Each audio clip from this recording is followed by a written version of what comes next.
Star cricketer Virat కోహ్లీని T20 జట్టు నుంచి తప్పించే ఆలోచనలో ఉంది బీసీసీఐ.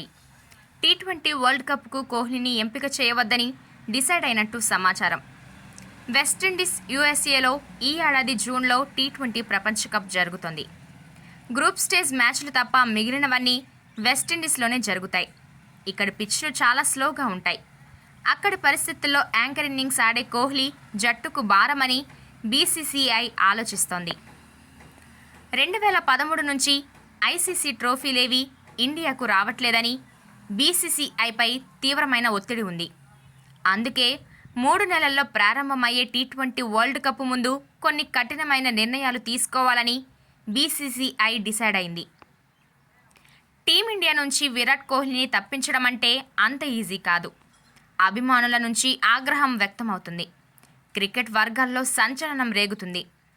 అందుకే ఎంతో సెన్సిటివ్ అయిన ఈ బాధ్యతలను టీమిండియా చీఫ్ సెలెక్టర్ అజిత్ అగర్కర్కు అప్పగించినట్టు తెలుస్తోంది.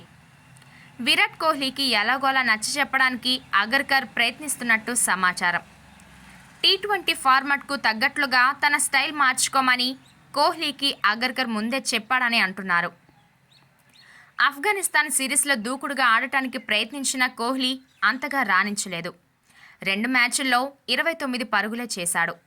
ఇందులో ఓ డకౌట్ కూడా ఉంది. యంగ్ క్రికెటర్స్ మాత్రం టీ20లో ఇరగదీస్తున్నారు. అందుకే విరాట్ని తప్పిస్తే ఓ యువ క్రికెటర్కి అవకాశం ఇచ్చినట్టు అవుతుందని బీసీసీఐ పెద్దలు ఆలోచిస్తున్నారు. యశస్వి జైస్వాల్, రింకు సింగ్, శివం దూబే ఆఫ్ఘనిస్తాన్తో జరిగిన టీ20 సిరీస్లో అద్భుతంగా ఆడారు. హార్దిక్ పాండ్యా, సూర్యకుమార్ యాదవ్ కూడా గాయాల నుంచి కోలుకొని తిరిగి జట్టులోకి వస్తున్నారు. ఫామ్లో ఉన్న క్రికెటర్ల సంఖ్య పెరిగిపోవడంతో టీ20కి జట్టును ప్రకటించడం సెలెక్టర్లకు పెద్ద భారంగా మారింది. ఐసీసీకి మే నెల మొదటి వారంలోనే వరల్డ్ కప్ ప్రొవిజనల్ స్క్వాడ్ లిస్టును పంపించాల్సి ఉంటుంది. ఈలోపు ఐపీఎల్ చాలా వరకు అయిపోతుంది. ఇందులో సత్తా చాటిన వారికి వరల్డ్ కప్లో ప్రాధాన్యత ఇవ్వడానికి అవకాశం ఉంది.